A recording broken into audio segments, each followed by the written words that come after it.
Welcome to beautiful Cape Cod. There ain't nothing like this place in all of God's earth.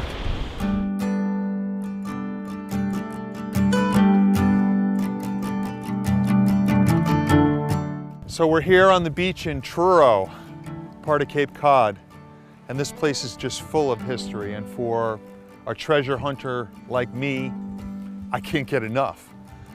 Kennedy walked on these beaches just 20 miles down. Jack Kerouac wrote On the Road in a dune shack over there.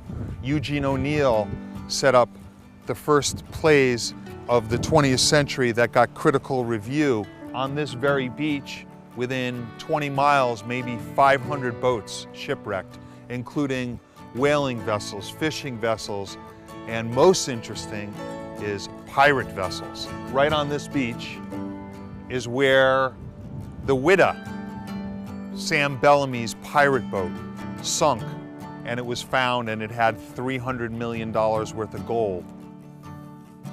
And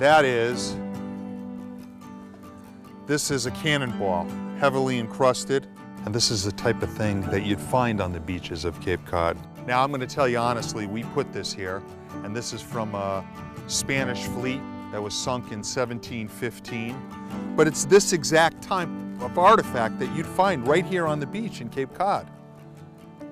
And the history is endless here. One of the most iconic images in all of Cape Cod is the lighthouse. And you can see by the dune here that it's kind of eroded. And the lighthouse that I want to go take a look at with you has been set back because it was going to fall into the ocean. So let's go to the lighthouse, take a look.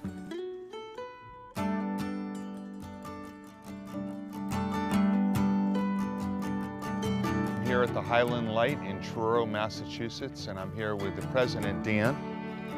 And we're going to take a look right up at the top there.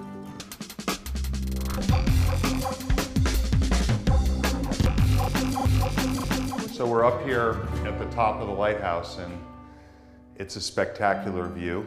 And if you swing around over here, you could see the Pilgrim Monument.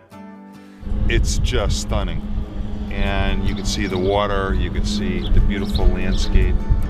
This is the draw that people had to this place for over 200 years. It's really magic. So we're here at the Highland Museum, which is chock full of history from the 1600s and the Pilgrims right up to John F. Kennedy. This building, the Highland House Museum, was built in 1907 as a summer resort hotel. This is an example of a ship, the steamship Portland, that wrecked in 1898 right off the coast here. This right here is a piece of that very ship that sunk, and this floated ashore, and there are many, many other artifacts and interesting treasures that have floated ashore. Whenever I walk down this path, I think of John Kennedy walking down his path at his home in Cape Cod, and I remember that it's because of him that we have this. He preserved the National Seashore. Anything built before 1961 can still be standing on the seashore, but a house like this that was built after 1961 was taken back by the government. And the whole idea was for the government to reclaim the National Seashore. So the beauty and history of this place were not short-lived, and right up till today, it draws people of all sorts, artists, writers, and it seems to be the hub for the East Coast where people of a creative mind meet. And I think about Tennessee Williams, who had Marlon Brando come up to his house and audition for Streetcar Named Desire right around here.